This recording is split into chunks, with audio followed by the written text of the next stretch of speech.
अच्छा आदमी था, बहुत अच्छा आदमी था। ये बात तुमने कह दी यकी से या अंदाजे पर। अब कुछ न कुछ तो कहना बनता था ना उसके जनाजे पर। नहीं कहते तो जमाने को तुम्हारी अच्छाई पर शक हो जाता। अगर वह सुनता ना तो खुशी के मारे पागल बेशक हो जाता। खैर ये बताओ कि अच्छा ही था तो अच्छेपन का हिसाब क्यों नहीं दिया? हफ्ते भर से कुछ पूछ तो रहा था ना वो। कभी सवालों का जवाब क्यों नहीं दिया? वो जब पूछता कि मेरी जिंदगी में गमों के सिवा कुछ बाकी रहेगा या नहीं, और फिर तुम हंसकर कह देते यार तो उसके सिवा कुछ और कहेगा या नहीं। काश की हंसी ठिठुके इस सिलसिले को तोड़कर देखा होता। काश की जितनी बार उसे अलविदा कहा उसी रास्ते पर रुक कर पीछे मुड़ के देखा होता तो जानते कि तुमसे मिलने के बाद भी वो घर नहीं गया। उसके चेहरे से नाराजगी का असर नहीं गया था। वही पेड़ के सहारे सड़क के किनारे बैठ जाया करता था। आते जाते मुसाफिरों से रूठ जाया करता था। तुम जानते थे ना कि वो हम सब से कुछ दिनों से अलग अलग सा दूर सा रहता था। पर क्या यह जानते हो कि अकेले पलंग पर लेटे अपने घर में पंखों दीवारों को घूरता रहता था।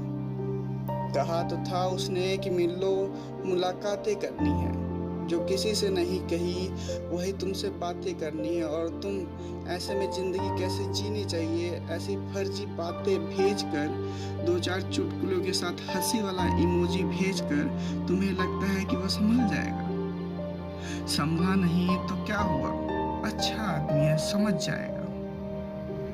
पर वो तुम्हारी चीजों को पढ़कर सोचता था कि मेरे पास ही हंसने की हसरत क्यों नहीं है। इस जिंदगी में मेरे सिवा ही किसी को मेरी जरूरत क्यों नहीं है? जरूरत है। काश काश कि उसे एहसास दिला दिया होता। काश कि उसे एहसास दिला दिया होता, बिना वजह गले लगाकर पास बैठा लिया होता। काश काश कि जानते कि हर रोज वह जानबूझकर बिना कुछ खाए कैसे बेहोश हो जाया करता था। काश कि समझते कि क्यों बोलते बोलते खामोश हो कैसे जाया करता था। काश कि उसके लिए ही उससे लड़ लिया होता, उसके घर की दीवारों से ज्यादा उसकी डायरी को पढ़ लिया होता, तो जानते कि उसकी आंखों में कोई सपना नहीं था। उसके अपने बहुत थे पर उसका कोई अपना नहीं था। काश कि हम में से कोई तो उसके घर पर वक्त पर पहुंचा होता, तो उसने उस दवाई की शीशी को खोलने से पहले कुछ तो सोचा होता। काश काश कहते हैं रिश्ते बांधते हैं ना, तो उसके घर में जंजीर मौजूद थी।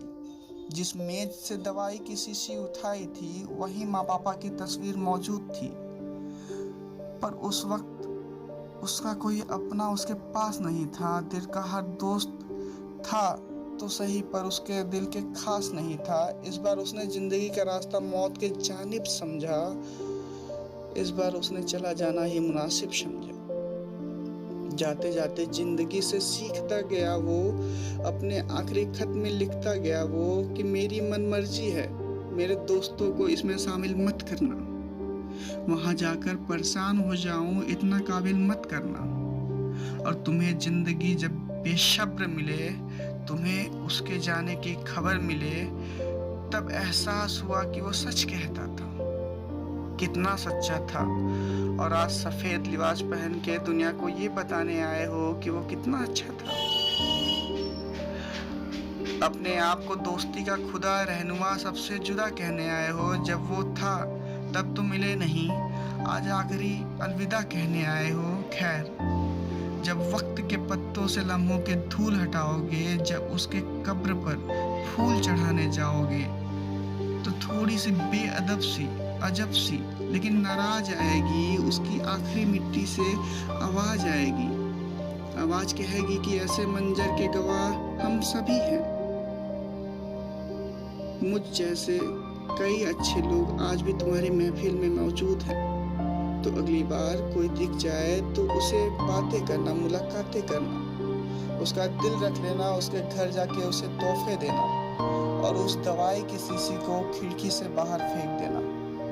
तब शायद वो जिंदगी जीने का हौसला कर सके, तब शायद वो खुश रहने का फैसला कर सके। तब शायद तुमसे नेकी का काम हो जाए, उसकी दोस्तों की पहली लिस्ट में तुम्हारा नाम हो जाए।